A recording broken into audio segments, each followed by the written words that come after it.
This is from the play and the musical Billy Bishop Goes to War by John McLaughlin Gray and Eric Peterson.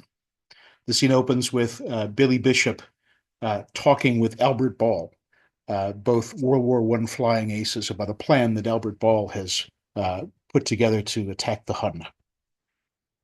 Opens with Bishop.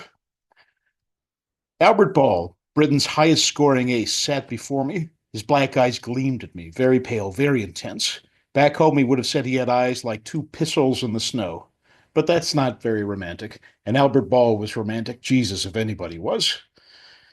Ball. Compatriots in glory. Oh, Bishop, I have an absolutely ripping idea. I want you to try and picture this. Two pilots cross the line in the dim early dawn. It is dark, a slight fog. They fly straight for the German aerodromes at Douai. Ghosts in the night. The Hun, unsuspecting, sleeps costly in his lair. The sentries are sleeping. Perhaps Baron von Richthofen himself is there, sleeping, dreaming of eagles and Wiener Schnitzel. Suddenly, he's awakened by the sound of machine gun fire. He rushes to his window to see four, maybe five of his best machines in flames. He watches as the frantic pilots try to take off, and one by one are shot down. The two unknown raiders strike a devastating blow. Bishop, you and I are those two unknown raiders. Bishop, geez, I like it. It's a good plan. How do we get out? Get out? Yeah, get out, escape. I don't think you quite get the picture, Bishop. It's an heroic exploit. Getting out has nothing to do with it. Bishop? Oh, well, it's a good plan. It's got a few holes I'd like to see plugged. I'd like to think about it. Ball. All right, Bishop, you think about it. But remember this, compatriots and glory. Bishop, quite a fellow.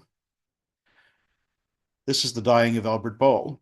He was only 18 when he downed his first machine, and any chance of living through this war was small. He was 19 when I met him, and I never will forget him, the pilot by the name of Albert Ball. No matter what the odds, he left his fate up to the gods, laughing as the bullets brushed his skin. Like a medieval knight, he would charge into the fight and trust that one more time pluck would let him win. Oh, he courted the Reaper like the woman of his dreams, and the Reaper smiled each time he came to call. But the British like their heroes cold and dead, or so it seems, and their hero in the sky was Albert Ball. But long after the fight, way into the night, cold thoughts as dark as night would fill his brain. For bloodstains never fade, and there are debts to be repaid for the souls of all the men who died in vain. So when the night was dark and deep, and the men lay fast asleep, an eerie sound would filter through the night. It was a violin, a sound as soft as skin. Someone was playing in the dim moonlight. There he stood, dark and thin, and on his violin played a song that spoke of loneliness and pain. It mourned his victories, it mourned dead enemies, and friends that he would never see again.